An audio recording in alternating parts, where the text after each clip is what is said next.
اور نبی کریم صلی اللہ علیہ وسلم بھی بے حد پیار کرتے تھے، اور پیار میں آپ انہیں حمیرہ بھی فرمایا کرتے تھے۔ کیا کہنا؟ اور رسول اکرم صلی اللہ علیہ وسلم چونکہ خود بھی جس سے محبت ہوتی ہے تو وہ ایک دوسرے کے مزاج شناس بھی ہوتے ہیں۔ یہی معاملہ سیدہ عائشہ کا بھی تھا، اور یہی معاملہ رسول اکرم صلی اللہ علیہ وسلم کا بھی تھا، سبحان اللہ۔ جس سے میں سمجھتا ہوں کہ ہمیں یہ درس ملتا ہے کہ ہماری بھی رشتہ ازدواج میں منسلک ہونے کے بعد واقفیت اس حد تک گہری ہونی چاہیے کہ دونوں کو ایک دوسرے کا پتہ ہونا چاہیے کہ کس کو کیا اچھا لگتا ہے، کس کو کیا ناپسند ہے، اس وقت آپ کا موڈ کیسا ہے، اس وقت آپ خوش ہیں، اس وقت آپ ناراض ہیں۔ سیدہ عائشہ صدیقہ رضی اللہ تعالیٰ عنہ سے ایک دن مسکراتے ہوئے رسول اکرم صلی اللہ علیہ وسلم نے کہا کہ عائشہ، مجھے پتہ چل جاتا ہے کہ جب تو مجھ سے بہت زیادہ خوش ہوتی ہے، اور اس وقت بھی پتہ چل جاتا ہے جب تھوڑی سی رنجیدہ ہوتی ہے، یعنی میری کسی بات کو تو دل میں ناپسند کر رہی ہوتی۔ سیدہ عائشہ نے پوچھا یا رسول اللہ کیسے؟ آپ نے فرمایا کہ جب تو مجھ سے بہت زیادہ خوش ہوتی ہے اور بات کرتے ہوئے، جیسے عرب کا انداز تھا کہ واللہ تو کہتے ہی تھے، اللہ کی قسم یہ بات ایسے ہے، یعنی ان کا تقیہ کلام ہوتا تھا، تو جب بات کرتے ہوئے قسم کھاتی ہے، مجھ سے جب خوش ہوتی ہے تو کہتی ہے مجھے رب محمد کی قسم ہے، یعنی اس وقت رب کی نسبت میری طرف کرتی ہے کہ رب محمد کی قسم ہے۔ اور جب تیرے دل میں تھوڑی سی ناراضگی کسی چیز کے بارے میں ہوتی ہے تو اس وقت تو میرا نام چھوڑ کر تو کہتی ہے مجھے رب ابراہیم کی قسم ہے۔ کیا کہنا؟ تو میں سمجھ جاتا ہوں۔ تو سیدہ عائشہ صدیقہ رضی اللہ تعالیٰ عنہ نے کہا اللہ کے رسول واللہ لا احجر الا اسمک، اللہ کی قسم میں اس وقت بھی دل سے آپ کی محبت کو نہیں نکالتی، صرف زبان پہ آپ کے نام کو چھوڑ دیتی ہوں، دل میں آپ کی محبت جوں کی توں برقرار ہوتی ہے۔ اس سے یہ بھی ظاہر ہوا کہ ضروری نہیں ہے کہ ہمیشہ خامند کو ہی بیوی کی کوئی بات ناپسند آئے، یہ بھی ہو سکتا ہے کہ خامند کی بات بھی بیوی کو کوئی ناپسند آئے، بالکل، اگرچہ وہ امام الانبیاء ہی کیوں نہ ہو۔ تو یعنی اس سے یہ بھی ملا کہ عورت کو یہ حق بھی ہے کہ اگر اس کی کوئی جائز ایسی بات ہے اس پہ وہ ناراض بھی ہو سکتی ہے، اور اس کو آدمی کو برا بھی نہیں بنانا چاہیے اور اس کا کوئی طوفان بھی کھڑا نہیں کرنا چاہیے۔ دوسری بات یہ کہ رسول اکرم صلی اللہ علیہ وسلم کی بے تکلفی ان سے ایسی تھی، ایک مرتبہ آپ سفر میں گئے تو آپ کا یہ انداز اور سنت تھی کہ بیویوں کے مابین آپ قرآن اندازی کرتے، اور جس کا قرآن نکلتا آپ اس کو ساتھ لے جاتے۔ تو اس دفعہ سیدہ عائشہ کا قرآن نکلا تو آپ ساتھ لے گئے سفر میں۔ رات کا وقت تھا، جنگل تھا، ویرانہ تھا، اونٹنی پر آپ سوار تھے۔ آپ اترے، عائشہ کو اتارا، اور آپ نے فرمایا عائشہ ایسا کرتے ہیں ابھی تنہائی بھی ہے ہم، یعنی اس سے اب آپ اندازہ لگائیے کہ بالکل فرینکنس جسے کہتے ہیں نا، وہ رکھی اللہ کے رسول نے، تھانے دار والا اور چور والا معاملہ گھر میں نہیں رکھا۔ آپ نے فرمایا عائشہ دوڑ لگاتے ہیں، دیکھتے ہیں کون تیز دوڑتا ہے۔ سیدہ عائشہ فرماتی ہیں میری نئی نئی شادی ہوئی تھی، میں ابھی بالکل دبلی پتلی تھی، میں بہت تیز بھاگی اور آگے نکل گئی، میں بڑی خوش ہوئی، رسول صلی اللہ علیہ وسلم بھی مسکرائے۔ پھر کئی سال گزر گئے اور اسی طرح اللہ نے پھر کوئی دوبارہ موقع دیا تو آپ صلی اللہ علیہ وسلم نے پھر یہی جملہ کہا کہ عائشہ اب دوڑ لگاتے ہیں۔ اب میں دوڑ لگائی تو میں تھوڑی سی جسم میں فربا جسم ہو چکا تھا، بھاگنے میں پہلے کی نسبت سست ہو گئی تھی، تو میں اس طرح نہیں بھاگ پائی اور اللہ کے رسول آگے نکل گئے۔ آپ مسکراتے ہوئے پلٹے اور فرمایا عائشہ جب تو جیتی تھی اب میں جیتا ہوں، بازی برابر ہو گئی، اب بازی برابر ہو گئی۔ تو مقصد کہنے کا یہ ہے کہ گھر والیوں کے ساتھ خاوند کو اس طرح خوش طبع سے رہنا چاہیے، اور خوش طبع سے گھومنا گھمانا پھرنا کرنا، یہ وہ آؤٹنگ، یہ سب ہونا چاہیے، زندگی کا ایک حصہ ہے، اور یہ چیز دین کے خلاف نہیں بلکہ اللہ کے رسول نے خود کر کے بتایا کہ یہ شریعت کا ایک حصہ ہے۔ خوب۔ ڈاکٹر صاحب آپ سے سوال یہ، کیونکہ اتنی خوبی کے ساتھ جو آپ کی سیرت کے حوالے سے بیان کر رہے تھے قاری صاحب، میں آپ سے بھی چاہتا ہوں کہ ان کے مناقب اور سیرت کے حوالے سے کچھ فرمائیں۔ بسم اللہ الرحمن الرحیم۔ ولید، سب سے پہلے میں تمام عالم اسلام اور بالخصوص تمام اہل پاکستان سے یہ گزارش کرنا چاہوں گا کہ گزشتہ چند گھنٹوں میں جس طرح غزہ پر اسرائیل کی طرف سے بمباری کی گئی ہے اور اس بمباری کے نتیجے میں تقریباً 400 سے زائد معصوم بچے، جوان، مرد، بوڑھے، عورتیں شہید ہوئے ہیں، بے حسی کا عالم تو یہ ہے کہ اب ہمارے اندر احساس ندامت اور احساس جرم بھی باقی نہ رہا۔ تو کم از کم آج افطار کی دعا کے وقت اہل غزہ اور اہل فلسطین کو ضرور یاد رکھیں اور اللہ تعالیٰ کی بارگاہ میں یہ دعا کریں کہ پروردگار عالم، یہ پورا عالم اسلام اس وقت جس مصیبت اور کرب کے عالم میں ہے، اللہ تبارک و تعالیٰ ہمیں توبہ کرنے کی توفیق عطا فرمائے اور اللہ رب کریم ہمیں اپنی طرف رجوع کرنے کی توفیق عطا فرمائے۔ ازواج مطہرات وہ مقدس ترین ہستیاں ہیں جنہیں حضور علیہ الصلاۃ والسلام نے اپنے نکاح میں لیا اور اللہ تبارک و تعالیٰ نے انہیں نبی علیہ الصلاۃ والسلام کے اہل بیت بننے کے شرف سے مشرف فرمایا۔ قرآن مجید میں جب آپ سورۃ الاحزاب کی وہ آیات پڑھتے ہیں جنہیں آیات تطہیر کہا جاتا ہے، اگر آپ اس کا کانٹیکسٹ دیکھیے تو سیاق و سباق میں اللہ تبارک و تعالیٰ نے براہ راست ازواج مطہرات رضی اللہ تعالیٰ عنہن اجمعین کو خطاب فرمایا اور اس کے بعد فرمایا کہ انما یرید اللہ لیذھب عنکم الرجس اہل البیت ویطہرکم تطہیرا۔ تو حضور علیہ الصلاۃ والسلام کے اہل بیت میں سے ازواج مطہرات ہیں، اور قرآن مجید میں خود اللہ تعالیٰ فرماتا ہے کہ النبی اولا بالمؤمنین من انفسہم وازواجہ امہاتہم، فرمایا کہ ہمارے نبی صلی اللہ علیہ وسلم اہل ایمان سے ان کی جانوں کے مقابلے میں ان سے زیادہ قربت رکھتے ہیں اور ان کی جانوں کے ان سے زیادہ حقدار ہیں، اور فرمایا اور ہمارے نبی صلی اللہ علیہ وسلم کی ازواج کل اہل ایمان کی مائیں ہیں۔ اور خود قرآن مجید میں اللہ تعالیٰ فرماتا ہے یا نساء النبی لستن کا احد من النساء، اے ہمارے نبی کی عورتوں یعنی ان کی ازواج مطہرات، کائنات میں کوئی عورت تمہاری مثل نہیں ہو سکتا۔ امام بخاری اور مسلم نے اس حدیث کو روایت کیا کہ حضرت عمرو بن العاص رضی اللہ تعالیٰ عنہ حضور اکرم صلی اللہ علیہ وسلم کی بارگاہ میں حاضر ہوئے اور سوال عرض کرتے ہیں کہ یا رسول اللہ صلی اللہ علیہ وسلم، اس پوری کائنات میں سب سے زیادہ محبوب ترین ہستی آپ کے نزدیک کون ہے؟ تو فرمایا عائشہ رضی اللہ تعالیٰ عنہ۔ پوچھا گیا یا رسول اللہ صلی اللہ علیہ وسلم مردوں میں؟ فرمایا ان کے والد گرامی حضرت ابوبکر صدیق رضی اللہ تعالیٰ عنہ۔ حضرت عائشہ صدیقہ رضی اللہ تعالیٰ عنہ کا کیا مقام و مرتبہ ہے کہ جب آپ کا حضور علیہ الصلاۃ والسلام کا وصال ہو رہا ہے تو آپ خود فرماتی ہیں کہ نبی کریم صلی اللہ علیہ وآلہ وسلم کا سر مبارک میرے گلے اور میرے سینے کے مابین رکھا ہوا تھا، اور آپ علیہ الصلاۃ والسلام نے وصال سے پہلے جو آخری چیز اپنے منہ مبارک میں رکھی ہے یہ وہ مسواک ہے جو خود ام المومنین عائشہ صدیقہ رضی اللہ تعالی عنہا نے آپ نے چبائی اور اپنے لعاب دہن سے نرم کرنے کے بعد اسے حضور علیہ الصلاۃ والسلام کی بارگاہ میں پیش کیا۔ اور قربان جائیں کہ کیا مقام و مرتبہ پایا ہے کہ جب حضور علیہ الصلاۃ والسلام کا وصال ہو رہا ہے تو آپ علیہ الصلاۃ والسلام اسی حجرہ مبارک میں موجود ہیں جو حضرت سیدہ طاہرہ عفیفہ عائشہ صدیقہ رضی اللہ تعالی عنہا کا حجرہ مبارک ہے، اور اس پر تمام علماء کا اتفاق ہے کہ اگر اللہ تبارک و تعالیٰ کی تمام تر مخلوقات میں کوئی مقدس ترین ہستی ہے تو وہ حضور علیہ الصلاۃ والسلام کی ذات اقدس ہے، اور آپ علیہ الصلاۃ والسلام کا جسد مبارک آج جس مقام پر موجود ہے، جس حجرے کے بارے میں حضور نے فرمایا کہ ما بین بیتی و ممبری روضۃ من ریاض الجنہ، تو وہ بیت النبی صلی اللہ علیہ وسلم بھی حجرہ عائشہ صدیقہ رضی اللہ تعالی عنہا ہیں، اور حضور علیہ الصلاۃ والسلام قیامت تک جس مقام پر تشریف فرما ہیں تو وہ بھی حضرت عائشہ صدیقہ رضی اللہ تعالی عنہا کا حجرہ مبارک ہے۔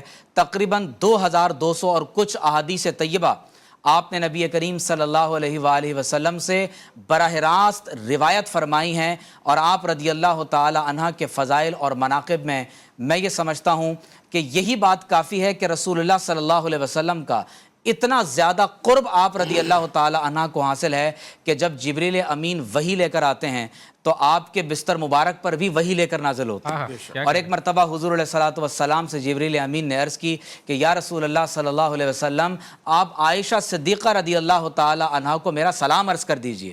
تو حضور علیہ الصلاۃ والسلام کی اس قدر قریب ترین زوجہ محترمہ ہیں کہ نبی کریم صلی اللہ علیہ وسلم کی صحبت بابرکت میں تقریباً 8 برس کا عرصہ آپ کو نصیب ہوا، اور آپ کو مشیخت اصحاب محمد صلی اللہ علیہ وسلم، حضور علیہ الصلاۃ والسلام کے اصحاب کی آپ کو معلمہ کہا جاتا ہے، کیونکہ وہ تمام تر حضور علیہ الصلوۃ والسلام کی احادیث طیبہ، جن میں بالخصوص وہ مسائل جو خواتین کی اخلاق اور تربیت سے تعلق رکھتے ہیں، وہ بھی عائشہ صدیقہ رضی اللہ تعالی عنہا نے روایت کی اور صحابہ اور اہل بیت اور کل اہل ایمان کو سکھائے۔ اور میں یہاں پر ایک حدیث پڑھنا ضرور چاہوں گا کہ جب حضور علیہ الصلوۃ والسلام سے پوچھا گیا، جب حضرت عائشہ صدیقہ رضی اللہ تعالی عنہا سے پوچھا گیا کہ ہمارے نبی صلی اللہ علیہ وسلم کے اخلاق کیا ہیں، تو آپ نے فرمایا کان خلقہ القرآن، کہ آپ علیہ الصلوۃ والسلام کے اخلاق قرآن مجید ہیں۔ گویا کہ اگر آپ عائشہ صدیقہ رضی اللہ تعالی عنہ کی بارگاہ عالیہ میں حاضر ہو جائیں تو حضور علیہ الصلوۃ والسلام کی سیرت و کردار، آقا علیہ الصلوۃ والسلام کا سراپا حسن و جمال اور نبی کریم صلی اللہ علیہ وسلم کے اسوہ حسنہ کے وہ خوبصورت ترین پہلو آپ کو عائشہ صدیقہ رضی اللہ تعالی عنہ کی بارگاہ سے حاصل ہوں گے۔ اللہ تعالیٰ کا سلام ہو حضرت عائشہ صدیقہ رضی اللہ تعالیٰ عنہ پر۔ بہت خوب، ماشاءاللہ، بہت ہی خوبصورت گفتگو۔ ناظرین، گفتگو یہ سلسلہ جاری رہے گا، ایک چھوٹا سا بریک لیتے ہیں، بریک کے بعد دوبارہ لوٹتے ہیں۔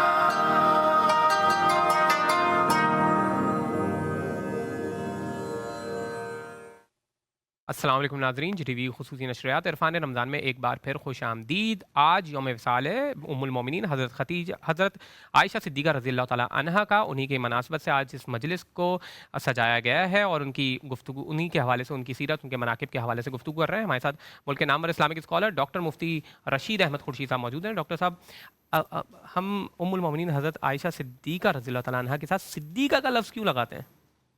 بسم اللہ الرحمن الرحیم، نحمدہ ونصلی علی رسولہ الکریم، اما بعد۔ حضرت عائشہ صدیقہ رضی اللہ تعالی عنہ کا جو لقب ہے، یا آپ یہ کہہ سکتے ہیں ان کو صدیقہ بنت الصدیق کہا جاتا ہے، صدیقہ بنت صدیق۔ اور اصل اگر اس کے پس منظر میں آپ جائیں تو حضرت عائشہ صدیقہ رضی اللہ تعالی عنہ کا پورا گھرانہ، اس پورے گھرانے نے حضور علیہ الصلوۃ والسلام پر جس طرح اپنا جان مال، اپنا وقت، اپنی توانائیاں نچھاور کی ہیں، تو رسول اللہ صلی اللہ علیہ وسلم کی احادیث سے وہ بہت کھل کر اور واضح ہو کر سامنے آتا ہے۔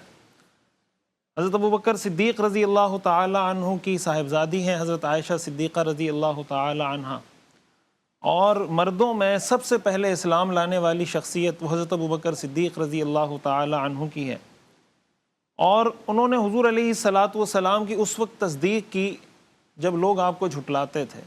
حدیث میں آتا ہے رسول اللہ صلی اللہ علیہ وسلم نے حضرت ابوبکر کے بارے میں فرمایا کہ انہوں نے میری اس وقت تصدیق کی جب لوگ میری تکذیب کرتے تھے، یہ اس وقت مجھ پر ایمان لائے جب لوگ میرا کفر کرتے تھے، انکار کرتے تھے، اور انہوں نے اپنے مال اور اپنی جان سے میری مدد کی۔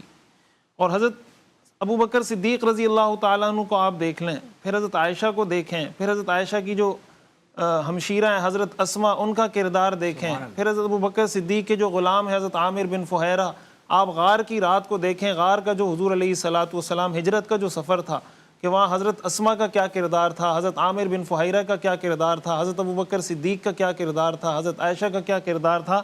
تو اس پورے گھرانے کا رسول اللہ صلی اللہ علیہ وسلم کی نصرت میں جو کردار ہے وہ ایسا مسلم ہے، ایسا مسلم ہے۔ پھر قرآن کریم کے اندر اللہ تعالیٰ نے اس گھرانے کا جو تذکرہ کیا ہے، حضرت عائشہ صدیقہ رضی اللہ تعالی عنہ کے جو القابات ہیں، ان میں جہاں صدیقہ ہے، انہی القابات میں سے ان کا ایک لقب جو ان کو قرآن سے حاصل ہوا ہے وہ عفیفہ ہے، عفیفہ کائنات۔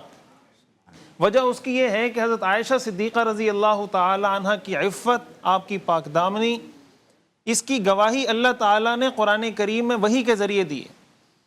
جب حضرت عائشہ صدیقہ رضی اللہ تعالی عنہ پر الزام لگایا گیا، تہمت لگائی گئی، حضرت عائشہ فرماتی ہیں مجھے یہ لگتا تھا کہ شاید اللہ کے رسول کو خواب میں کچھ میرے بارے میں بتا دیا جائے گا کہ نہیں یہ پاک دامن ہے، مجھے اس کی ہرگز توقع نہیں تھی کہ اللہ میرے بارے میں اتنی آیات قرآن کی نازل کرے گا۔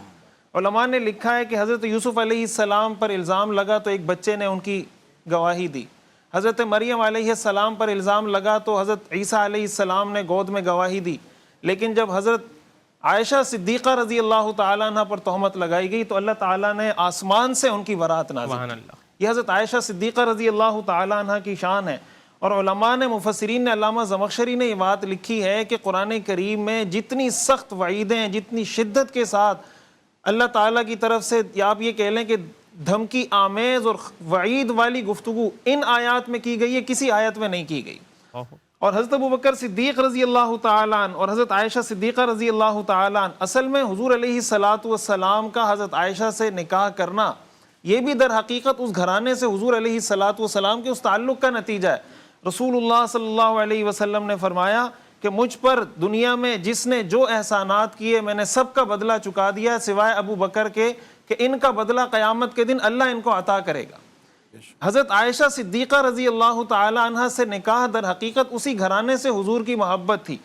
اور تیمم کا جو حکم ہمیں قرآن کریم میں دیا گیا، اسلام میں جو تیمم کا حکم ہے، یہ واقعہ بھی در حقیقت حضرت عائشہ رضی اللہ تعالی عنہ کے ساتھ لنک کرتا ہے، اس لیے کہ سفر میں یہ حضور کے ساتھ تھیں، ان کا ہار گم ہوا، بڑا تفصیلی واقعہ ہے، اور وہ ہار تلاش کرنے کے لیے حضور علیہ الصلاۃ والسلام نے قافلہ رکوایا، سارے صحابہ پریشان، لوگ حضرت ابوبکر صدیق کے پاس آ کر کہتے کہ آپ کی بیٹی کی وجہ سے پورا قافلہ رکا ہوا ہے، نہ ہمارے پاس پانی ہے نہ وضو کے لیے، تو آپ حضور علیہ الصلاۃ والسلام کو کہیں، عرض کریں کہ بس چلتے ہیں۔ حضرت ابوبکر صدیق رضی اللہ تعالیٰ عنہ بار بار حضرت عائشہ کے پاس آتے اور فرماتے کہ تمہاری وجہ سے قافلے کو تکلیف ہو رہی ہے۔ اسی دوران چونکہ پانی نہیں تھا تو تیمم کی آیات نازل ہوئی، یعنی اس گھر۔ پھر حضرت اسید بن حضیر رضی اللہ تعالیٰ عنہ کے بارے میں آتا ہے کہ وہ حضرت ابوبکر کے پاس آیا اور کہنے لگے ما ہی بأول برکتکم یا آل ابی بکر، کہ اے آل ابی بکر یہ تمہاری کوئی پہلی برکت نہیں ہے، یعنی تمہاری برکت سے اللہ نے تیمم کا حکم دیا۔ اگر یہ واقعہ نہ ہوتا حضرت عائشہ کے ہار گم ہونے کا تو ہمیں تیمم کا یہ اتنی بڑی جو رخصت اللہ تعالیٰ نے عطا کی، یہ تیمم کی رخصت ہمیں حاصل نہیں ہوتی۔ حضرت عائشہ صدیقہ رضی اللہ تعالی عنہ کے ساتھ رسول اللہ صلی اللہ علیہ وسلم کی محبت کی ایک بہت بڑی وجہ، حضرت عائشہ کا حضور کے ساتھ، حضور کا حضرت عائشہ کے ساتھ جو نکاح ہے، یہ انتخاب خداوندی ہے۔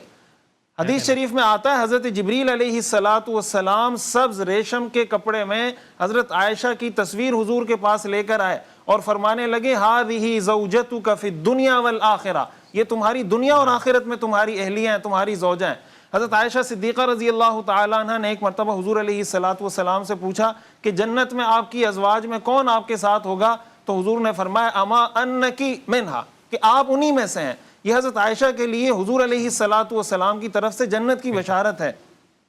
جس طریقے سے ڈاکٹر صاحب نے یہ بات کی کہ حضرت عائشہ رضی اللہ تعالی عنہ کی یہ فضیلت ہے، یہ خصوصیت ہے کہ ان کے لحاف میں حضور علیہ الصلاۃ والسلام پر وحی نازل ہوتی تھی، اور یہ فضیلت کسی دوسری زوجہ کو حاصل نہیں ہے۔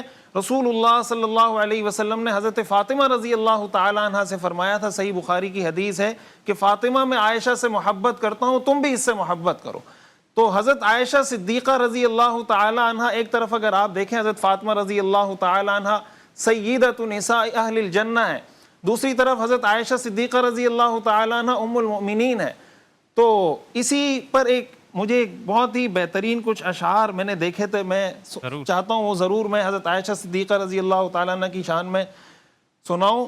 تو ہے خاتون جنت کی ماں عائشہ، کوئی دنیا میں تجھ سا کہاں عائشہ، تیری پاکیزگی اور تقدیس کا ہے گواہ خالق دو جہاں عائشہ، سورہ نور میں جس کا ہے تذکرہ ہے اسی نور کی کہکشاں عائشہ، کتنا آقا و صدیق میں پیار ہے اسی پیار کی داستاں عائشہ، رب نے قرآن میں خود بتایا ہمیں ہم سبھی مومنوں کی ہے ماں عائشہ۔ سبحان اللہ، کیا کہہ رہے ہیں، کیا کہہ رہے ہیں۔ گفتگو یہ سلسلہ جاری رہے گا ناظرین، ایک چھوٹا سا بریک لیتے ہیں، بریک کے بعد لوٹ کر آتے ہیں۔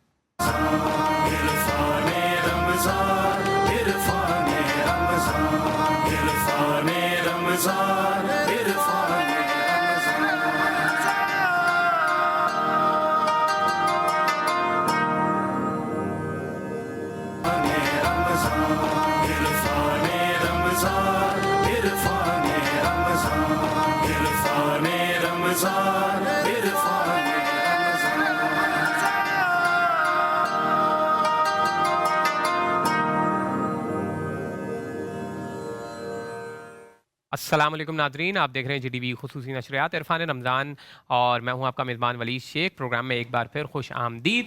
علامہ محمد عباس وزیر صاحب ہمارے ساتھ موجود ہیں۔ علامہ صاحب، آج 17 رمضان المبارک منسوب ہے غزوہ بدر سے بھی۔ غزوہ بدر جو ہوئی ہے خاص طور پہ، اس کو اتنی زیادہ امپورٹنس کیوں حاصل ہے ایک تو، اور دوسرا قرآن مجید میں بھی اس کے حوالے سے کچھ آیتیں موجود ہیں، اور تیسرا ایک اور بات یہ کہ جب اتنا چھوٹا سا لشکر اس وقت اتنے بڑے لشکر کے اوپر غالب آ سکتا ہے، تو آج جب ہم اپنے معاشرے میں دیکھ رہے ہیں خاص طور پہ فلسطین میں جو ظلم و ستم ہو رہا ہے، اتنے سارے مسلمان ہیں، اتنی زیادہ تعداد ہے، یہودی اتنے کم ہیں، اس کے باوجود ہم خاموش کیوں بیٹھے ہوئے ہیں؟ اعوذ باللہ من الشیطان الرجیم، بسم اللہ الرحمن الرحیم، الحمد للہ رب العالمین، وصلی اللہ علی سیدنا و نبینا محمد و اہل بیتہ الطاہرین، رب اشرح لی صدری ویسر لی امری واحلل عقدۃ من لسانی یفقہوا قولی۔ آج خصوصی طور پہ تین مناسبتیں نظر آ رہی ہیں۔ ایک بالکل تر و تازہ مناسبت ہے جو اسرائیل اور حماس کے درمیان جو مصالحت ہوئی تھی، اس کو یک طرفہ طور پہ اسرائیل نے توڑ دیا، اور اس برے طریقے سے انہوں نے بمباری کی ہے کہ 100 سے زیادہ بچے، خواتین، مرد شہید ہوئے ہیں۔ اور میں سمجھتا ہوں کہ ایک مرتبہ پھر مسلمان امتحان میں آ گئے، اور یہ سلسلہ لگتا نہیں ہے کہ اب رک جائے گا۔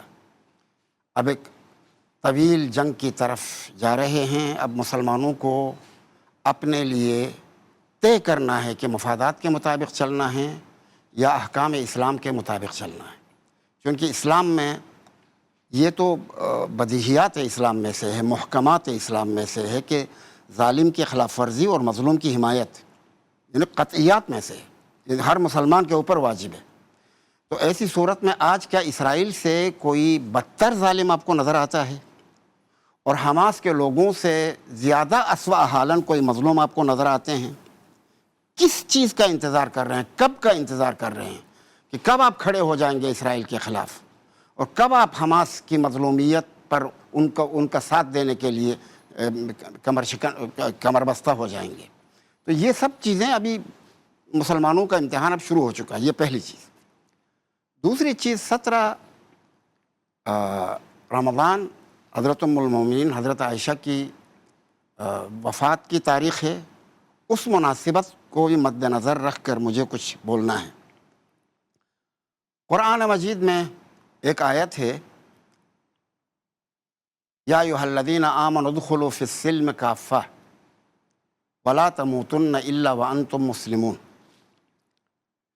اس کافہ کے بارے میں مفسرین کے درمیان ادبی اعتبار سے اختلاف نظر ہے۔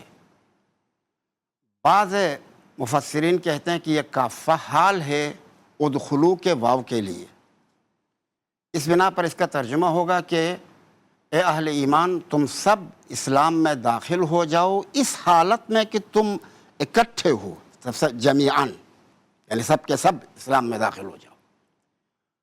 بعض دیگر مفسرین کہتے ہیں کہ نہیں، ایسا نہیں ہے، بلکہ یہ کافہ مفعول مطلق کے لیے وصف ہے، یعنی ادخلو کا جو مفعول مطلق ہے اس کے لیے وصف ہے، یعنی یا ایھا الذین آمنوا ادخلوا دخولا کافیا، دخولا کافتا، یعنی اے اہل ایمان اسلام میں داخل ہو جاؤ، لیکن تمہارا اسلام میں داخل ہونا اس طرح کے ہو، اس طرح سے ہو کہ پورا اسلام کو قبول کرو۔ اچھا، یہ ہمیں کیا میسج دیتا ہے؟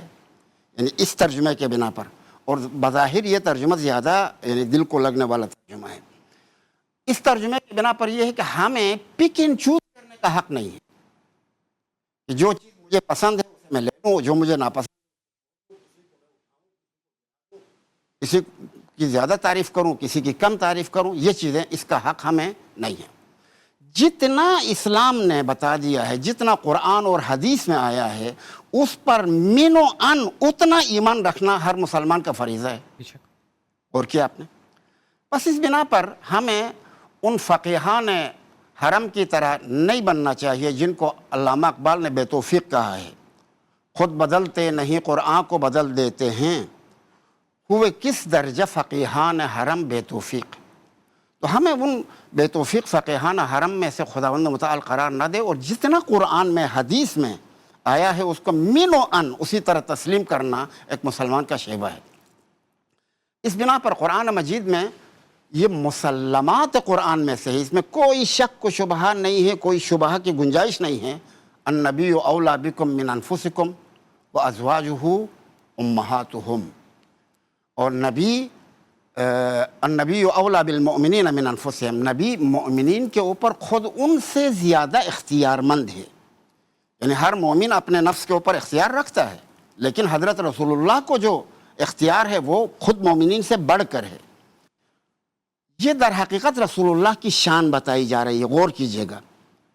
وَأَزْوَاجُهُ أُمَّهَاتُهُمْ، اور یہ بھی ہمارے نبی کی شان ہے کہ اس کی زوجات امہات المؤمنین ہیں، امہات المؤمنین، چونکہ ان کا انتساب حضرت رسول اللہ کی طرف ہے، تو اب یہ کوئی عام عورتوں کی طرح سے نہیں ہیں، یہ امہات ہیں مومنین کے لیے۔ جب امہات ہیں تو امہات کو جو احترام دینا چاہیے وہ تمام مسلمانوں کو چاہیے کہ ان کو احترام دے دیں، ٹھیک ہے؟ یعنی میں اس سے کہہ رہا تھا کہ قرآن کو پک اینڈ چوز نہیں کرنا چاہیے، جو ہے وہ لے لو، جو جس طرح سے ہے اسی طرح لے لو۔ خوب، اسی طرح سے حضرت رسول اللہ صلی اللہ علیہ وآلہ وسلم ہی کو یہ امتیاز حاصل ہے اور ایک اعزاز حاصل ہے کہ عام مسلمانوں کے لیے تو حکم یہ ہے کہ اگر وہ دنیا سے جائیں تو ان کی بیویاں شادی کر سکتی ہیں، لیکن حضرت رسول اللہ کی بیویوں کے لیے حرام ہے، نہ وہ خود شادی کر سکتی ہیں، نہ کوئی اور مسلمان یہ سوچ سکتا ہے کہ ان سے شادی کی جائے، ٹھیک ہے؟ اس بنا پر سوچنا چاہیے کہ اگر کسی کے دل میں اس طرح کا خیال آ جائے یا اس طرح کا خواہش کا اظہار کرے تو اس کے بارے میں حکم کیا ہوگا، یعنی اسلام کا حکم کیا ہونا چاہیے، اس کو سوچنا چاہیے۔ اس بنا پر حضرت ام المؤمنین عائشہ ام المؤمنین ہیں، اور ام المؤمنین کا جتنا احترام ہونا چاہیے وہ احترام ضروری ہے، اور یہ انتساب پیغمبر اکرم صلی اللہ علیہ وآلہ وسلم کی وجہ سے۔ اما ان کی ذاتی کمالات، کچھ کمالات ذاتیہ ہیں، کچھ کمالات انتساب کی وجہ سے ہیں۔ یہ جو بیان کیا جا رہا ہے یہ انتساب والا ہے۔ ذاتی کمالات بھی ان کی ہیں اور دیگر خواتین کی بھی ہیں، دیگر پیغمبر کی زوجات کی بھی ذاتی کمالات ہیں، اور ان ذاتی کمالات میں یکساں ہونا ضروری نہیں ہے۔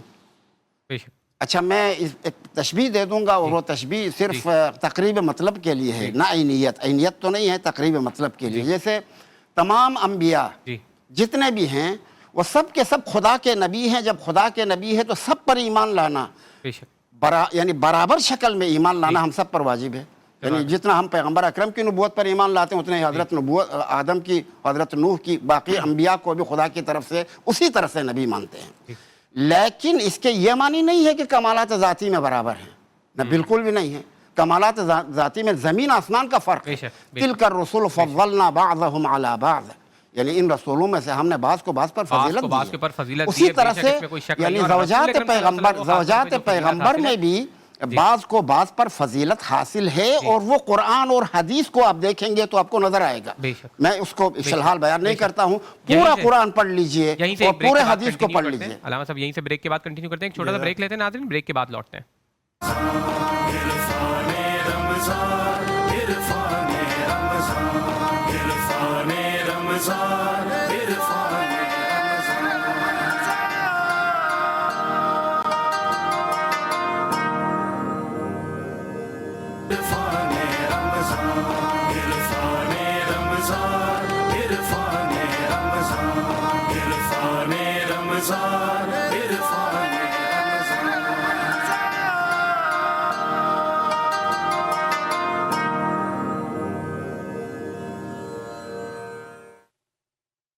خوش آمدید ناظرین، ایک بار پھر خوش آمدید۔ علامہ محمد عباس وزیری صاحب کچھ گفتگو فرما رہے تھے بریک سے پہلے۔ ہاں جی، میں یہ عرض کر رہا تھا کہ تین مناسبتیں ہیں۔ ایک فلسطین کے اوپر جو اسٹرائک آج اسرائیل نے کیا ہے وہ مناسبت ہے، اور اس کو ہمیں اگنور نہیں کرنا چاہیے، نظر انداز نہیں کرنا چاہیے، اور یعنی اب ہمارا فریضہ ہے کہ امت مسلمہ کو اس ظلم کے خلاف وادار کریں۔ دوسرا جو ہے وہ حضرت ام المومنین عائشہ کی وفات کی مناسبت سے 17 رمضان کی تاریخ ہے، تو اس مناسبت سے بھی گفتگو کرنی چاہیے تھی۔ اور تیسری جہت جو ہے وہ غزوہ بدر۔ بدر پیغمبر اسلام صلی اللہ علیہ وآلہ وسلم کی معاشرتی زندگی میں پہلی مرتبہ لڑی جانے والی جنگ تھی جس میں پیغمبر اکرم صلی اللہ علیہ وآلہ وسلم کے ساتھی کم تھے، تلواریں کم تھیں، گھوڑے کم تھے، یعنی بظاہر کسی جنگ کو جیتنے کے جو اسباب ہوتے ہیں وہ اسباب ناپید تھے، لیکن ان کا ایمان بہت مضبوط، حضرت رسول اللہ کا اور ان کے ساتھیوں کا ایمان بہت مضبوط، اور جنہوں نے جنگ لڑی انہوں نے نہایت دلیرانہ اور پورے ایمان کے ساتھ جنگ لڑی، اور جو کمی رہ گئی اس کو خدا نے پورا کر دیا۔ یعنی اگر فرض کر لیں طبعی طور پہ ان کے پاس مجاہدین کم ہیں، تلوار کم ہیں، ظاہر ہے یہاں 313 ہیں، وہاں پر 1000 تو سامنے کا لشکر ہے، 1000 اور آنے کے لیے تیار ہے، تو اتنی بڑی لشکر کے اتنے بڑے لشکر کے ساتھ مقابلہ کرنا 313 افراد کا یہ کوئی آسان تو نہیں ہے۔ اور اس جنگ میں جن شخصیتوں نے حضرت رسول اللہ کی طرف سے کارنامہ انجام دیا وہ حضرت حمزہ تھے، حضرت جعفر طیار تھے اور حضرت امیر المومنین علی بن ابی طالب تھے، اور انہوں نے ان کے مقابلے میں آئے ہوئے سرماؤں کو تحقیق کیا، اور اس کے بعد وہ یعنی خدا کی طرف سے جو فرشتے آ گئے مدد کے لیے، ان فرشتوں کے آنے کے بعد یعنی جنگ کا نقشہ بدل گیا اور دشمن بھاگنے پہ مجبور ہوا۔ آپ نے فرمایا کہ وہاں پر فرشتے آ گئے، آج کیا کیوں نہیں آتے ہیں؟ میں آپ کی خدمت میں عرض کرتا ہوں، اسی کا جواب دیتا ہوں۔ آپ آج کی بات نہ کریں، وہاں پر فرشتے آئے مگر جنگ خیبر میں نہیں آئے۔ کیا کہہ رہے ہیں؟ وہی رسول ہیں، وہی دین ہیں، اور ادھر فرشتے آتے ہیں، ادھر فرشتے نہیں آتے ہیں۔ وہاں حضرت حمزہ کارنامہ انجام دیتے ہیں، یہاں حضرت حمزہ شہید ہو جاتے ہیں، اور ان کی شہادت پر بھی کوئی فرشتہ آیا نہیں۔ وجہ کیا ہے؟ یہ وجہ جو میں بتاؤں گا، جو میں سمجھ چکا ہوں ایز اے طالب علم، اور وہ انسان کی زندگی میں ہر جگہ کارآمد ایک نسخہ ہے، اس کو غور کریں۔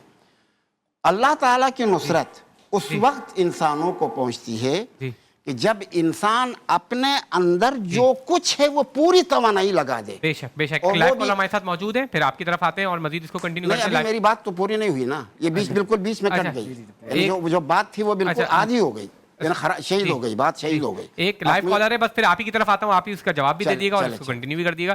السلام علیکم۔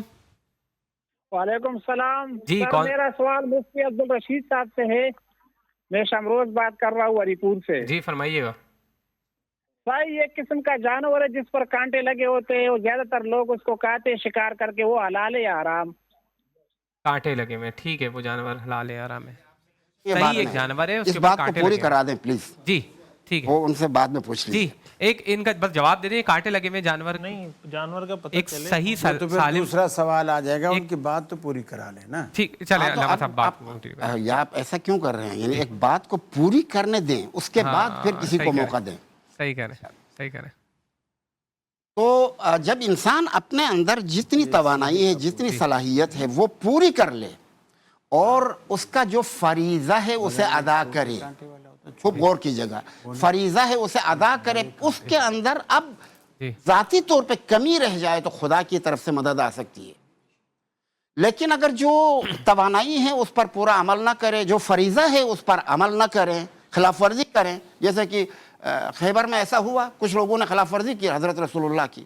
رسول اللہ نے جن کو تیر اندازوں کو جس مقام پہ بٹھا دیا تھا، ہر قیمت پہ یہاں سے ہلنا نہیں ہے، کچھ بھی ہو جائے، ہم جیتے ہاریں۔ تو نہیں تھا، وہ تو احد تھا۔ احد کی بات کر رہا ہوں، سوری معذرت، خیبر نے احد، اب درست کہہ رہے ہیں۔ احد میں حضرت حمزہ کی شہادت بھی احد ہی میں ہوئی، میں نے خیبر کہہ دیا، وہ غلطی ہو گئی، سبقت لسانی ہے۔ تو احد میں جن لوگوں کو رسول اللہ نے بٹھا دیا تھا ایک ٹیلے کے اوپر، انہوں نے خلاف ورزی کی۔ اب جب اپنی ذمہ داری انسان پوری نہ کرے اور اس کے نتیجے میں کوئی نقصان آئے، خدا نے ٹھیکہ تو نہیں لیا ہے کہ آپ غلطیاں کرتے جائیں اور اللہ کی طرف سے اپنی طرف سے فرشتے بھیجتے۔ آج بھی سیم وہی مسئلہ ہے فلسطین کے معاملے میں۔ اگر مسلمان اپنی ذمہ داریوں کو پوری کرنے کے بعد کوئی کمی رہ جائے تو اس کے لیے خدا کی طرف ہاتھ بڑھائیں۔ جب آپ اپنی ذمہ داریوں کو ادا ہی نہیں کرتے ہیں، پورا ہی نہیں کرتے ہیں، تو کیوں خدا فرشتے بھیجے گا بھائی؟ کیوں، کس لیے بھیجے گا؟ بالکل بالکل۔ ایک اور لائیو کال ہمارے ساتھ موجود ہے۔ السلام علیکم۔ وعلیکم السلام۔ جی کون صاحب کہاں سے بات کر رہے ہیں؟ سر میں طلحہ بول رہا ہوں لاہور سے۔ جی فرمائیے گا سر۔ میرا کوشچن قاری صاحب سے ہے اور دیگر علماء سے بھی ہے کہ نماز کے دوران فرض نماز اگر جماعت کے علاوہ ادا کر رہے ہیں اور فرض نماز کے دوران آپ دعا مانگ سکتے ہیں؟ فرض نماز کے دوران یا فرض نماز کے بعد؟ فرض نماز کے دوران مینس کہ جب آپ سجدہ کر رہے ہیں اور اس ٹائم پہ آپ دعا مانگ سکتے ہیں اللہ پاک سے. ٹھیک ہے ڈاکٹر عمیر صاحب، اس کے اوپر اگر آپ جواب دیتے ہیں کہ نماز کے دوران ہی سجدہ کر رہے ہیں یا کوئی دوسرا عمل انجام دے رہے ہیں نماز کے دوران ہی. کہ نماز اس طرح ادا کرنی ہے جس طرح رسول اللہ صلی اللہ علیہ وسلم نے تعلیم فرمائی ہے. اگر نماز میں کسی مقام پر دعا کرنے کا حکم ہے تو وہاں دعا کی جائے گی. آپ دیکھیے جب قیام کیا جاتا ہے تو سبحانک اللہم و بحمدک و تبارک اسمک، تو اس وقت آپ دیکھیے کہ ابتدا میں بھی دعا پڑھی جاتی ہے، نماز کے اختتام پر دعا پڑھی جاتی ہے. تو احادیث طیبہ میں جن جن مقامات پر دعا پڑھنے کا ذکر ہے وہاں پر دعا کی جائے گی. اب یہاں پر کیونکہ ہم غزوہ بدر کے بارے میں بات کر رہے ہیں جی، ایک لائیو کالرز کو آج میرا خیال ہے کہ آپ مس کر دیں، کیونکہ انہوں نے لائیو کالرز نے سوال وہی کرنے ہیں آج جو کرنے ہیں. کوئی ایسا مطلب لوگوں کو بھی ہمارے ہاں پاکستان میں میرا خیال ہے کہ اتنا اب تعلیم یافتہ ہو جانا چاہیے کہ ایسے سوالات کریں کہ جس سے علم میں اضافہ ہو. اگر کوئی کالر ہے تو لائن پہ ایک اور لائیو کالر موجود ہے، ان سے بات کرتے ہیں. السلام علیکم. وعلیکم السلام. جی کون صاحب کہاں سے بات کر رہے ہیں؟ ارسلان بات کر رہا ہوں فقیر والی سے. جی ارسلان صاحب فرمائیے گا، کیا سوال ہے آپ کا؟ میرا سوال قاری صاحب سے ہے کہ فطرانہ جو ہے وہ کب دینا چاہیے؟ یعنی عید سے پہلے بھی دے سکتے ہیں 3-4 دن پہلے یا 10 دن پہلے، یا عید والے دن ہی دینا ہے؟ اس کا کیا؟ ٹھیک ہے قاری صاحب، فطرانہ کب؟ جی عید سے پہلے دے سکتے ہیں. جو زکوٰۃ الفطر اللہ کے رسول نے حضرت ابو ہریرہ کے پاس بطور امانت کے ذخیرے کے رکھوائی تھی، جس میں سے 3 دن تک شیطان آتا رہا، چوری کرتا رہا اور آیت الکرسی بتا کر جان چھڑوائی تھی، تو وہ عید سے پہلے ہی تو جمع ہو رہی تھی. تو اس سے ظاہر ہے کہ پہلے دے، اور پہلے دینے سے یہ بھی فائدہ ہے کہ ضرورت مند تک پہنچ جاتی ہے اور وہ عید سے پہلے اپنی کوئی ضرورت پوری کر لیتا ہے. اگر عید والے دن آپ جا کے دیں گے تو اس دن تو سوائے مٹھائی کی دکان کے کچھ بھی کھلا نہیں ہوتا، تو اس کو کچھ بھی نہیں ملنے کا. تو اس لیے پہلے سے ادا کرنا چاہیے، آخری عشرے میں بس دے دینا چاہیے. ٹھیک ہے مفتی رشید صاحب، وہ جو سوال ہوا ہے صحیح سالم جانور ہے، اس کے اوپر کوئی تیر وغیرہ لگا ہوا ہے میرے خیال سے، اس وقت اس کو ذبح کرنے کی بات تو عربی میں قنفس کہتے ہیں، اردو میں شاید سہ کہتے ہیں اس کو. تو اس کو علماء نے قرآن کریم میں جو خبائث کا تذکرہ ہے نا، یحرم علیہم الخبائث، اس کے اندر اس کا ذکر کیا، یعنی حشرات الارض کے طور پر.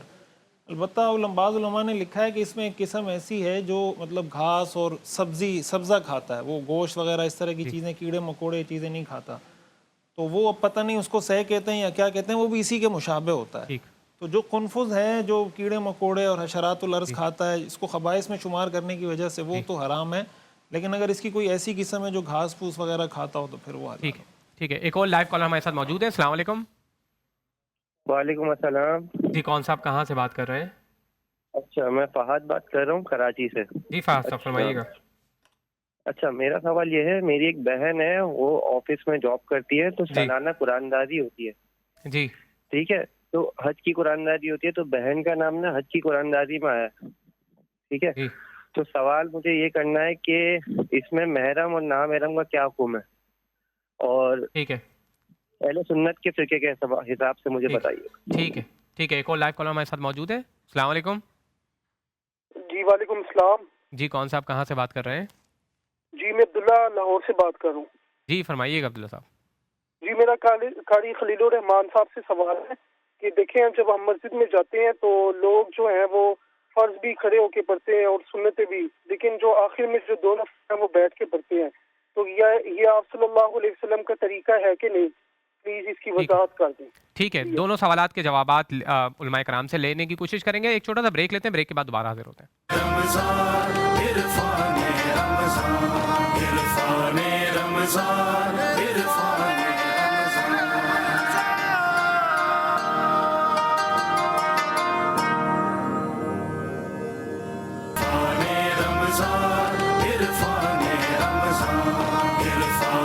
رمضان عرفان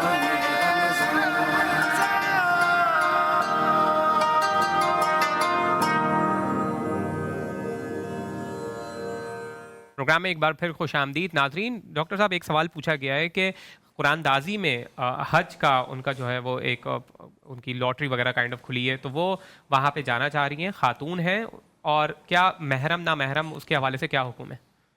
دیکھیے اگر کوئی کمیٹی یا لاٹری یا جو بھی اسے آپ نام دیں، اگر وہ حج یا عمرے میں قرآن دازی کے ذریعے سے جا رہے ہیں، اگر اس میں ربا اور جوا شامل نہیں ہے تو وہ شرعاً جائز ہوگا۔ اور دوسری اہم بات یہ ہے کہ حج یا عمرے کے سفر کے لیے عورت کے لیے شرعی حکم یہ ہے کہ وہ اپنے محرم رشتہ دار کے ساتھ ہی سفر کرے، اور آپ صلی اللہ علیہ وسلم نے اسی بات کا حکم دیا ہے۔ میں اس میں 2 باتیں اور ضرور ایڈ کرنا چاہوں گا کہ آج جب ام المومنین عائشہ صدیقہ رضی اللہ تعالی عنہا کی سیرت اور ان کی حیات طیبہ پر بات ہو رہی ہے، غزوہ بدر اور پھر غزہ میں ہونے والے مظالم پر بھی بات ہو رہی ہے، تو دیکھیے کہ غزوہ بدر کے فوراً بعد ہی حضور علیہ الصلوۃ والسلام نے حضرت عائشہ صدیقہ رضی اللہ تعالی عنہا سے نکاح فرمایا ہے۔ اور غزوہ احد کا جس طرح تذکرہ کیا گیا تو وہ صحابہ کرام رضوان اللہ علیہم اجمعین جن سے لغزش ہوئی، اللہ تعالیٰ سورہ آل عمران میں خود فرماتا ہے کہ لقد عفا اللہ عنہم، اللہ تبارک و تعالیٰ نے ان کی اس خطا کو معاف فرما دیا۔ تو فرشتے آج کیوں نہیں اتر رہے؟ آج اس لیے نہیں اتر رہے کہ مسلمانوں نے اپنے نبی سے وفا نہیں کی۔ فضائے بدر پیدا کر فرشتے تیری نصرت کو اتر سکتے ہیں گردوں سے قطار اندر قطار اب بھی۔ تو حضور علیہ الصلوۃ والسلام کے وہ جانثار صحابہ رضوان اللہ تعالی علیہم اجمعین جن کی تعداد 313 ہے، اور دوسری طرف 1000 مشرکین مکہ کا لشکر ہے، ادھر ٹوٹی ہوئی تلواریں، شکستہ کمانیں، اور بہت کم تعداد میں نیزے، اور بہت سواری کے لیے گھوڑے اور اونٹ، صرف چند تعداد افراد یعنی چند اونٹ اور چند گھوڑے ہیں، اور یہ صحابہ کرام رضوان اللہ علیہم اجمعین اپنا سب کچھ حضور علیہ الصلوۃ والسلام کے نام مبارک پر قربان کرنے کے لیے آگے بڑھ رہے ہیں۔ تو میں یہ سمجھتا ہوں کہ جب تک صحابہ کرام جیسا ایمان پیدا نہیں ہوگا، جب تک صحابہ کرام جیسی تعظیم اور توقیر پیدا نہیں ہوگی، اور جب تک صحابہ کرام رضوان اللہ علیہم اجمعین جیسا حضور علیہ الصلوۃ والسلام سے والہانہ عشق کا جذبہ بیدار نہیں ہوگا، اس وقت تک فضائے بدر پیدا نہیں ہو سکتی۔ آپ دیکھیے کہ غزہ کے اندر آج اس وقت جو کچھ ہو رہا ہے، میں یہ سمجھتا ہوں کہ آج پوری امت مسلمہ کے لیے یہ لمحہ فکریہ ہے کہ 2 ارب کے لگ بھگ تقریباً مسلمان ایک بڑی تعداد میں ہیں۔ اتنی بڑی تعداد میں مسلمانوں کے پاس ہر طرح کی قوت اللہ تعالیٰ نے انہیں عطا فرمائی ہے، لیکن آخر کیا وجہ ہے کہ ان 2 ارب کے ہونے کے باوجود محض ایک ہجوم رہ گیا؟ تو حضور علیہ الصلوۃ والسلام نے اس کی وجہ بیان فرمائی ہے، اور یہی سبب ہے کہ آج بدر کی طرح فرشتے نہیں اترتے۔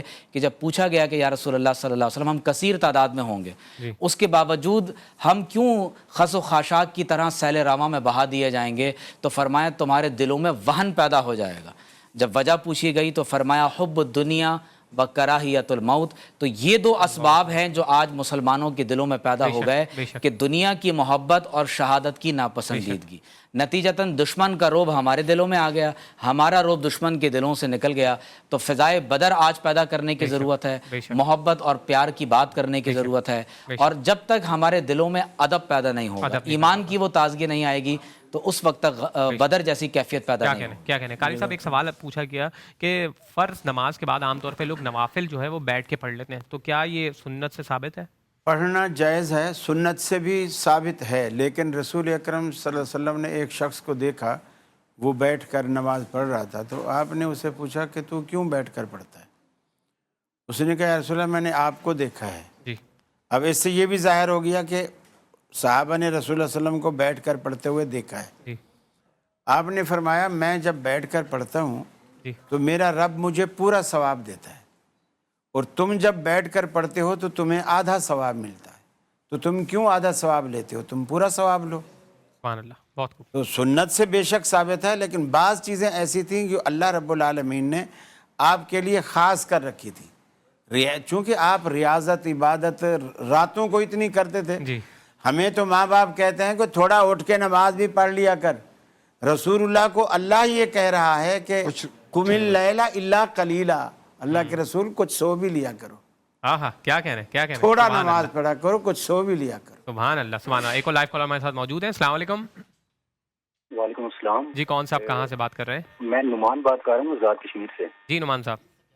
جی میرا مفتی رشید صاحب سے سوال ہے کہ یہ زکوٰۃ کے لیے یہ ٹھیک ہے کہ جو میں نے بات یہ سمجھی ہے کہ اگر کسی کے پاس 52.5 تولے چاندی کے برابر رقم ہو، بے شک وہ کیش میں ہو یا سونے میں ہو یا دونوں کو ملا کر، تینوں کو ملا کر ہو، تو وہ صاحب زکوٰۃ ہے۔ اور دوسرا یہ کہ کیا یونیورسٹی کا اسٹوڈنٹ جو عصری تعلیم حاصل کر رہا ہے اسے ہم زکوٰۃ دے سکتے ہیں؟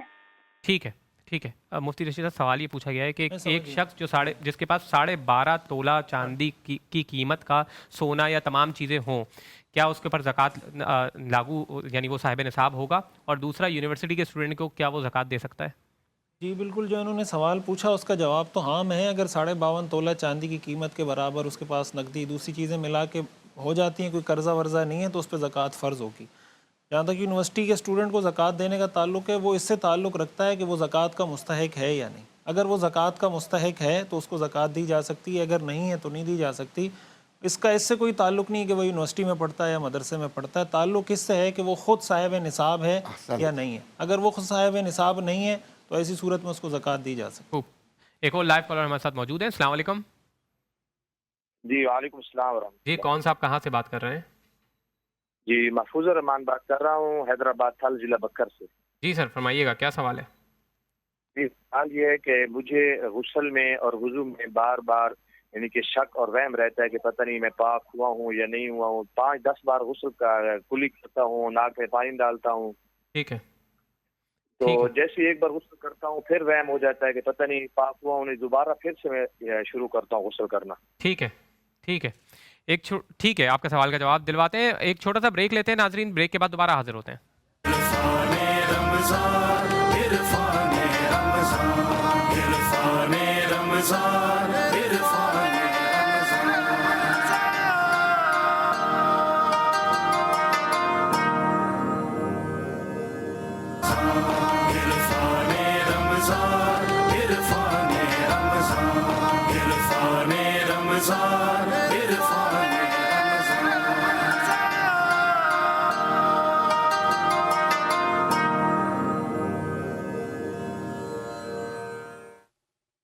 السلام علیکم ناظرین، جی ریویو خصوصی نشریات عرفان رمضان میں ایک بار پھر خوش آمدید.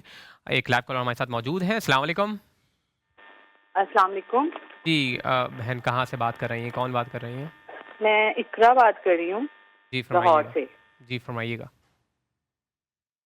ہیلو. جی فرمائیے گا. جی میرا سوال ہے، میری شادی کو 8 سال ہو گئے ہیں. جی قاری صاحب سے ہے جی میرا سوال، ابو انشا صاحب سے. جی تو میری شادی کو 8 سال ہو گئے ہیں، اور جیسے کم عمری میں شادی ہوئی تھی تو پھر مجھے سسرال سے جو سونا پڑا تھا تقریباً 12-14 تولے، تو پہلے میں نے اس کی زکوٰۃ نہیں دی. مطلب آپ کہنے 5-6 سال زکوٰۃ نہیں دی. بیچ میں سے بھی کچھ اگر میں نے نکال دیے 10,000 نکال دیے، لیکن وہ جو کل تعداد تھی وہ میں نے نہیں دی. لیکن 7ویں سال سے یہ کہ 2 سال سے میں اب زکوٰۃ دے رہی ہوں. تو اب جو میری پچھلی زکوٰتیں ہیں قاری صاحب، تو ان کا کیا ہوگا؟ مجھے آپ پلیز آپ رہنمائی میری کر دیں، اور مجھے یہ بتا دیں کہ لاہور میں آپ کس مسجد میں آ کے خطبہ دیتے ہیں. ٹھیک ہے قاری صاحب، میرے خیال سے سوال سمجھ گئے. آخری بات کا جواب پہلے، میں لاہور میں نہیں ہوتا ہوں، میں کراچی میں ہی ہوتا ہوں، خطبہ بھی کراچی میں ہوتا ہے. اور جہاں تک آپ کے سوال کا تعلق ہے کہ آپ کو اگر یاد ہے کہ کتنے سال ہیں، بالکل آپ ان کی زکوٰۃ دیں. بے شک آپ تھوڑی تھوڑی کر کے خامند سے ہیلپ لے کے آپ کریں. اور اگر آپ یہ کہتی ہیں کہ میرے پاس تو انکم کا کوئی ذریعہ نہیں، میں زکوٰۃ کیسے دوں، تو سونے کی زکوٰۃ آپ سونے میں سے ہی نکال دیں. 40 تولے پر 1 تولہ، 20 تولے پر آدھا تولہ، اور 10 تولے پر پاؤ تولہ، اس طرح حساب لگا کے تو آپ اس کی زکوٰۃ نکالیں. بہرحال خامند کے اوپر فرض نہیں ہے. اگر آپ مالک ہیں سونے کی تو زکوٰۃ آپ ہی پر فرض ہے. ٹھیک ہے. خامند اگر دیتا ہے تو اس کا احسان ہے، اگر وہ نہیں آپ کی ہیلپ کرتا تو فریضہ آپ کا ہے. خوب. ایک اور لائیو کالر ہمارے ساتھ موجود ہیں. السلام علیکم. السلام علیکم جی. وعلیکم السلام. جی کون صاحب کہاں سے بات کر رہے ہیں؟ سیف اللہ خان جی بکر سے بول رہا ہوں. جی سیف اللہ صاحب فرمائیے گا.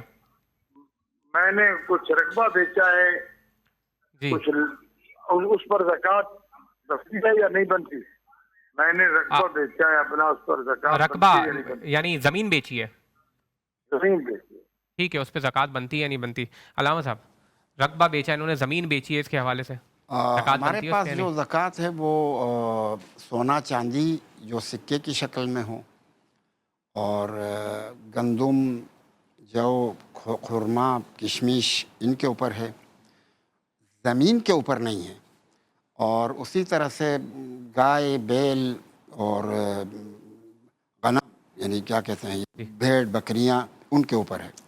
اس میں یہ اضافہ کرنا چاہوں گا کہ اگر یہ صاحب نصاب ہیں اور اس میں سال کے آغاز اور سال کے اختتام کا اعتبار کیا جائے گا، فرض کیجئے کہ یہ سال کے اختتام میں جب زکوٰۃ نکالنے لگے تو انہوں نے اپنی زمین کا کوئی ٹکڑا فروخت کر دیا یا کوئی گاڑی فروخت کر دی یا گھر فروخت کر دیا، تو جو رقم ان کے پاس آئی ہے اس کل رقم کے اوپر اب ان کو زکوٰۃ ادا کرنی ہے۔ تو جو ہی آپ زمین یا گاڑی یا کسی اور شے کو تجارت کے طور پر استعمال کرتے ہیں تو مال تجارت کے اوپر زکوٰۃ ہوتی ہے اور ان کو اس کی رقم پر زکوٰۃ ادا کرنی ہوگی۔ ایک اور لائیو کالر ہمارے ساتھ موجود ہیں۔ السلام علیکم۔ وعلیکم السلام جی، کون صاحب کہاں سے بات کر رہے ہیں؟ جی، اجمل بات کر رہا ہوں کراچی میں۔ جی سر، فرمائیے گا، کیا سوال ہے؟ ہاں، پہلے تو السلام علیکم سب کو میری طرف سے۔ وعلیکم السلام۔ اور سوال یہ تھا کہ میں یہ جاننا چاہ رہا تھا کہ کیا امام ابو حنیفہ رحمۃ اللہ علیہ اور یا قرآن حدیث سے یہ بات ثابت ہے کہ دینی امور کی اجرت لینا جائز ہے؟ کیونکہ میں نے قرآن پڑھا ہے تو اس میں 27 آیتیں ہیں کہ جس میں فرمایا گیا کہ دینی امور کی اجرت جو ہے وہ صحیح نہیں ہے، یعنی ہر پیغمبر نے یہ کہا تھا کہ اس کا اجر میں اللہ تعالیٰ سے لیتا ہوں۔ ٹھیک ہے، تو واضح ٹھیک ہے مفتی رشید صاحب، دینی امور کے لیے اجرت لینا جائز ہے یا نہیں جائز؟ دیکھیں، اصولی طور پر تو اس پر جو فتویٰ ابتدا میں رہا ہے وہ یہی تھا کہ طاعات کی اجرت لینا جائز نہیں ہے۔ بعد میں چونکہ احادیث اس طرح کی موجود ہیں، قرآن حدیث ہے کہ ان احق ما اخذتم علیہ اجرا، القرآن اس طرح کے کچھ الفاظ ہیں، مجھے حدیث کے الفاظ ابھی یاد نہیں ہیں۔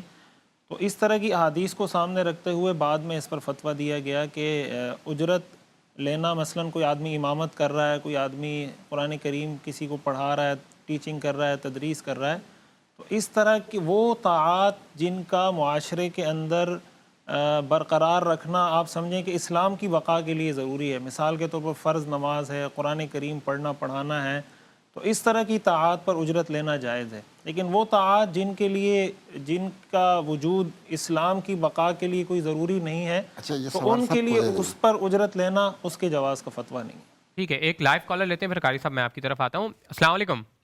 وعلیکم السلام۔ جی، کون صاحب کہاں سے بات کر رہے ہیں؟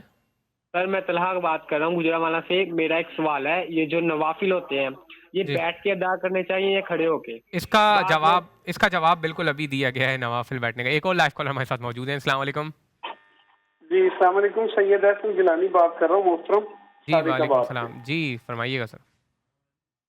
عرض یہ ہے کہ ایک بندہ دنیا سے چلا جاتا ہے، فوت ہو گیا، جی وہ اپنے دنیا میں جو پراپرٹی ہے وہ نام کروا گیا اپنے بیٹوں کے، ٹھیک ہے، اور باقی جو اس کے جو پیسے ہیں یا وہ جو پراپرٹی ہے، شریعت مطہرہ اس کے بارے میں کیا احکام دیتی ہے کہ وہ وراثت تقسیم ہوگی شرعی تقاضوں کے مطابق؟ بیٹوں کو چاہیے کہ وہ بیٹیوں کا حق دیں یا وہ پاکستانی قانون کو فالو کریں گے؟ جزاکم اللہ۔ بہت شکریہ قاری صاحب۔ سوال پہلی بات تو یہ ہے کہ اصل میں اکثر یہ لوگ سوال کرتے ہیں کہ امام کو تنخواہ نہیں لینی چاہیے، مؤذن کو تنخواہ نہیں لینی چاہیے۔ در حقیقت ان کا مقصد یہ ہوتا ہے کہ مسجدیں اجڑ جائیں، ادارے اجڑ جائیں، مدارس۔ ظاہر بات ہے فی سبیل اللہ کون کام کرے گا؟ میرے بھی اپنے بچے ہیں، ہر کسی کی بھی ضروریات ہیں۔ نماز پڑھانے والا جو امام ہے وہ نماز کے پیسے نہیں لیتا، احسنت، وہ وقت کے پیسے لیتا ہے۔ یعنی مجھ پر نماز فرض ہے، لیکن یہ تو فرض نہیں ہے نا کہ میں جی ٹی وی کی مسجد میں ہی آ کے پڑھوں۔ میں جہاں بھی ہوں اپنا کام کرتا ہوں، جہاں وقت ہوا میں نے وہاں نماز۔ اب جب میں اگر باہر جانا چاہتا ہوں، پنجاب جانا چاہتا ہوں کہیں، انتظامیہ کو پہلے درخواست لکھوں گا، چھٹی منظور کراؤں گا۔ میں نے 1 ہفتے کی چھٹی لی، اگر میں 1 ہفتے کی بجائے 15 دن بعد آیا تو مسجد میں کوئی دوسرا امام آیا کھڑا ہوگا۔ یہ کیا ہے؟ یعنی ایک طرف تو اس کے ساتھ سلوک ایسا کیا جا رہا ہے کہ جیسے یہ ملازم ہے، امام نہیں ہے، اور دوسری طرف اس کو بتاتے ہیں۔ بلکہ ہمارے ایک عالم ہیں پنجاب میں، ان سے کسی نے آ کے کہا کہ جی ہمارے پاس اتنی بڑی مسجد ہے، ہمیں امام خطیب ایسا چاہیے بہترین قاری ہو، مصری قاری طرز پر پڑھتا ہو، نیک ہو، صالح ہو، بہت ساری چیزیں، اور ہمارا علاقہ بڑا غریب ہے اور لالچی نہ ہو، یہ نہ ہو۔ تو انہوں نے کہا کہ پھر حضرت جبریل امین ہی ادھر آ سکتے ہیں، باقی تو یہاں جتنے ہیں وہ سارے ضرورت مند ہیں، ان کے بچوں کو دہی بھی چاہیے، دودھ بھی چاہیے، روٹی بھی لیں گے، کپڑا بھی لیں گے، سب کچھ کریں گے۔ یعنی لوگ کروڑوں روپے لگا دیتے۔ اچھا صرف مولوی کے اوپر یہ حجت کیوں ہے؟ جی مسجد بنانا ثواب کا کام نہیں ہے؟ جی مزدور کو کیوں نہیں کہتے کہ تم مسجد بنوا رہا ہے، کیوں مزدوری مانگتا ہے؟ سیمنٹ والے کو کیوں نہیں کہتے تو سیمنٹ دے رہا ہے مسجد میں, اس کے بھی پیسے مانگتا ہے, اللہ کا گھر بن رہا ہے. سریے والے کو کیوں نہیں بولتے؟ جب یہ سارا کچھ بن جاتا ہے, اب امام آ گیا, اب یار تو نماز پڑھا ہے, تو پیسے لے رہا ہے. عمرے پہ لوگ ابھی جائیں گے, عمرے پہ جا رہے ہیں, رمضان میں جا رہے ہیں, بولے پی آئی اے کو کیوں ٹکٹ لیتے؟ ہم تو نیکی کا کام کرنے جا رہے ہیں. بس جو سوال کیا گیا ہے خاص طور پہ اس کا جواب میں اس میں کچھ ایڈ کرنا چاہتا ہوں. دیکھیے جو کوشچن کیا گیا ہے آپ اس کے بعد یہ کر لیجئے گا میراث کا سوال بھی. دیکھیے قرآن مجید میں اللہ کے ہر نبی نے یہی فرمایا ہے, قُلْ لَا أَسْأَلُكُمْ عَلَيْهِ أَجْرًا. یہاں تک کہ حضور علیہ الصلوۃ والسلام نے بھی فرمایا کہ قُلْ لَا أَسْأَلُكُمْ عَلَيْهِ أَجْرًا إِلَّا الْمَوَدَّةَ فِي الْقُرْبَى. اور ایک جگہ فرمایا کہ قُلْ لَا أَسْأَلُكُمْ عَلَيْهِ أَجْرًا وَمَا أَنَا مِنَ الْمُتَكَلِّفِينَ. تو جب اللہ تعالیٰ کا کوئی نبی کسی کو اسلام کی دعوت دیتا ہے, اللہ تعالیٰ کی وحی کا پیغام پہنچاتا ہے, تو یاد رکھ لیجئے کہ دین کی دعوت پر اجرت طلب کرنا یہ شرعاً حرام ہے. یعنی میں آپ کو قرآن سکھاؤں اور اس شرط پہ سکھاؤں کہ تم مجھے اتنے پیسے دو گے, تو ظاہر ہے کہ یہ شرعاً جائز نہیں ہے. لیکن مرور زمانہ کے ساتھ حضرت سیدنا عمر فاروق رضی اللہ تعالیٰ عنہ کے دور میں آپ دیکھیے کہ باقاعدہ طور پر مجاہدین فی سبیل اللہ کی آپ نے تنخواہیں مقرر کی, آپ نے ججز کی تنخواہیں مقرر کی. تو جس طرح مفتی صاحب نے اور قاری صاحب نے فرمایا, میں اسی بات کو میں اس کی تائید کرتے ہوئے میں اس بات کو آگے بڑھاؤں گا کہ انبیاء علیہ السلام جن کا ریفرنس قرآن مجید کے حوالے سے دیا گیا, وہ خالص کار نبوت پر انبیاء علیہ السلام کا دعوت پہنچانا, اللہ کی طرف سے وحی کے پیغام کو آگے پہنچانا. اب جو ہمارے ہاں اجارہ ہو رہا ہے وہ وقت کا اجارہ ہو رہا ہے. یعنی وہ اس بات پر نہیں ہوتا کہ میں فجر, ظہر, عصر, مغرب, عشاء کی نماز پڑھانے کی اتنی براہ راست اجرت لے رہا ہوں. اچھا انبیاء ویسے خود کام کر کے خود کماتے بھی تو تھے؟ یقینی طور پر تمام انبیاء علیہ السلام کسب فرمایا کرتے تھے. حضرت عمر رضی اللہ تعالیٰ عنہ کے دور میں ایک دفعہ کا واقعہ ہے کہ آپ ایک مقام سے گزرے تو آپ نے دیکھا کہ کچھ قراء حضرات بیٹھے ہوئے ہیں اور نہایت ہی نڈھال کیفیت میں پڑے ہوئے ہیں. تو آپ نے پوچھا کہ ان لوگوں کو کیا ہوا؟ تو کہا گیا کہ یہ متوکلون ہیں, توکل کیے بیٹھے ہوئے ہیں. آپ نے فرمایا کہ لا بل متأکلون, یہ لوگ تو اس لیے بیٹھے ہوئے ہیں کہ یہاں کوئی آ کر ان کے منہ میں کچھ کھانے کے لیے کچھ دانے اور کچھ لقمے ڈال دے. تو میں یہ گزارش کروں گا کہ ہمارے ہاں اس وقت ایک ٹرینڈ بن گیا ہے کہ بڑے بڑے خطبہ جب کہیں جلسے میں جاتے ہیں تو 1-1 لاکھ روپے کی فیس رکھتے ہیں, اور جب تک ان کے اکاؤنٹ میں وہ ہزاروں لاکھوں روپے داخل نہ کیے جائیں وہ نہ اسلام کی دعوت دینا چاہتے ہیں, نہ خطاب کرنا چاہتے ہیں. بلکہ ایک صاحب تو ابھی کچھ دن پہلے پاکستان میں آئے ہوئے تھے, جب وہ یہاں دین کی دعوت دینے کے لیے آئے تو ان کا کہنا تو یہ تھا کہ پی آئی اے نے میرے تمام تر یعنی جو ویٹ ہے اس کو 500 kg کو اس میں سے انہوں نے مائنس کیوں نہیں کیا, کہ پورا 1000 کو انہوں نے یعنی مکمل طور پہ جو ہے وہ اس کو آف کیوں نہیں کیا. تو گزارش میں یہ کرنا چاہوں گا کہ دین کی دعوت اور تبلیغ کے اوپر بطور شرط پیسوں کو عائد کرنا نہیں چاہیے. کل قیامت کے دن یہ عمل حجت بن جائے گا. اور یہ جو بڑے بڑے نعت خواں اور خطبہ اس وقت شرط کے طور پر کہتے ہیں کہ اتنے لاکھ روپے اکاؤنٹ میں ڈالو تو پھر ہم جو ہے وہ نماز کے لیے آئیں گے یا تمہارے یہاں خطاب کریں گے. جہاں تک تعلق ہے نماز کا, نماز ایک ضروریات دین میں سے ہے. ضروریات دین پر ایسا اجارہ کرنا جو وقت کا اجارہ ہو یہ شرعاً جائز ہے, اور یہ جو باقی جو کچھ ہو رہا ہے اس کی شریعت میں کوئی اجازت نہیں. علامہ صاحب آپ کی طرف آ رہا ہوں, ایک کال لے رہا ہوں اور آپ کی طرف آ رہا ہوں. السلام علیکم. وعلیکم السلام ورحمۃ اللہ وبرکاتہ. جی کون صاحب؟ میرا سوال یہ ہے, میں دبئی سے بات کر رہا ہوں, سہیل. جی میرا گزارش یہ ہے وطر کیسے پڑھنے چاہیے. تمام علماء کرام سے سوال ہے, خاص طور پر قاری خلیل الرحمان صاحب سے. وطر کا طریقہ کیا ہے؟ دبئی, سعودی اور پاکستان میں ڈیفرنٹ ہے. اور دوسرا غسل کے لیے بخاری شریف میں ایک اور حدیث ہے اور مسلم شریف میں اور غسل کا بھی کائنڈلی بتا دیجئے کہ کہاں فرض ہو جاتا ہے. بہت شکریہ, بہت شکریہ. علامہ صاحب آپ کچھ کہہ رہے تھے. جی میں آپ کی خدمت میں عرض کر رہا تھا کہ یہ جو فریضہ نمازوں پر اجرت لینا, اس کے کچھ فقہی پہلو ہیں, کچھ معاشرتی پہلو ہیں, ان کو یعنی اچھی طرح غور کرنے کی ضرورت ہے. اور پھر کبھی ہم کسی اسلامی حکومت میں ہیں کہ جہاں پر ریاست خود اسلامی قوانین کو پورے معاشرے پہ نافذ کر رہا ہے اور ہر ایک کے لیے حقوق اور فرائض کا پورا ایک سسٹم بنا دیا ہے. کبھی ایسا نہیں ہے. اگر اسلامی ریاست موجود ہو تو وہاں ریاست کی ذمہ داری ہے مسجدوں کو آباد کرنا اور امام جمعہ کا تعین کرنا اور یہ سارے کام. خوب ظاہر اس زمانے میں تو خود ریاست ہی ان کے لیے ہر کسی کا جو حق ہے وہ عطا کرتی ہے. بالکل.